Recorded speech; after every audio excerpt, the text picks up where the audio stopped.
memasang peranti untuk telefon seperti telefon bimbit di meja untuk buat live streaming di media sosial semasa ucapan berhormat ketiga sesi persidangan Dewan Rakyat berlangsung.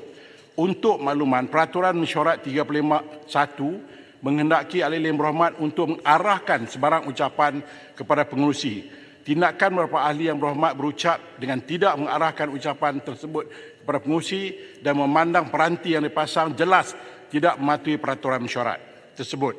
Untuk memastikan berhormat mematuhi Peraturan Mesyuarat 351, saya dengan ini menetapkan bahawa ahli yang berhormat tidak lagi dibenarkan untuk memasang sebarang peranti bagi membuat live streaming dalam Dewan Rakyat.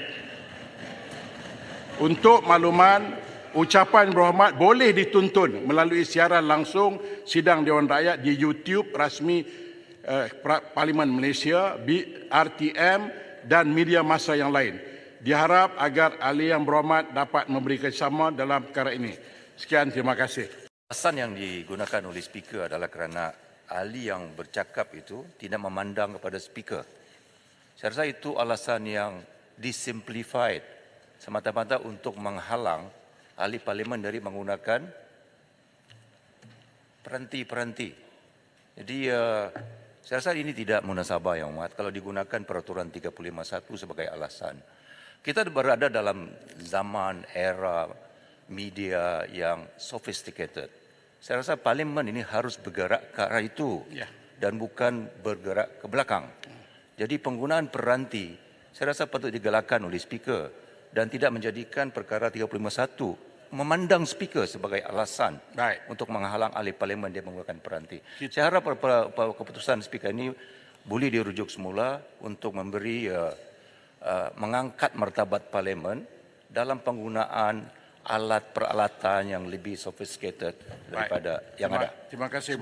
Jadi bolehlah yang berhormat tulis peraturan kuasa, akhirnya kita ubah pindaan mesyuarat. Tak ada masalah. Sebab peraturan mesyuarat ini bukan saya yang buat. Peraturan ini mesyuarat ini kita yang buat semua melalui satu jawatankuasa.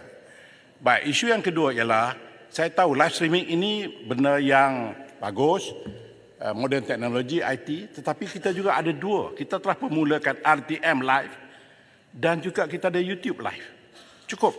Kalau yang berhormat nak gunakan sebagai apa-apa juga tujuan, pick up from there, then you can modify it.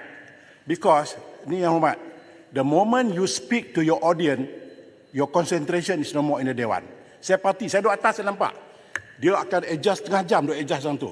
The moment dia speak, dia akan cakap tu. Jadi dia tidak berterus berbincang masalah rakyat dalam Dewan, tapi dia communicate dengan audience dia. This is bad. This is very bad. Sebab itu saya minta, bila datang sini, yang berhormat harus menyelesaikan masalah dengan meletakkan keutamaan untuk rakyat. Audience satu hal. Jadi untuk audience, ambillah YouTube ataupun RTM, you modify lah apa yang you nak. Saya ingat itu tak ada masalah. Namun pun begitu yang berhormat, kalau yang berhormat rasa harus ada perubahan, saya mengalu-alukan pandangan yang berhormat melalui satu perbincangan dengan komiti dengan jawatankuasa yang kita adakan supaya kita ubah peraturan mesyuarat ni ya. Terima kasih. Saya faham tentang keputusan speaker adalah keputusan yang muktamad. Tetapi pandangan seperti ini harus diambil kira. Sebab itu saya katakan bahawa perbincangan yang menyeluruh harus dibuat. Saya rasa terlalu ekstrim untuk mengatakan bahawa ketika seseorang ahli parlimen yang menggunakan peranti berbahas kepada audiens di luar sana, it is too extreme. Saya perhati dari sini, Hormat. I can quote you. Even kita berucap dalam walau ada peraturan mesyuarat harus pandang kepada speaker, tetapi menteri pun dia terpandang sana, terpandang ke belakang. So sebab itu saya katakan dia terlalu disimplified, oversimplified dan ekstrim contoh yang diambil untuk menghalang peranti digunakan. Okey, tetapi saya tidak menghalang RTM dan YouTube, carry on. Saya tidak menghalang itu. Jadi mungkin itu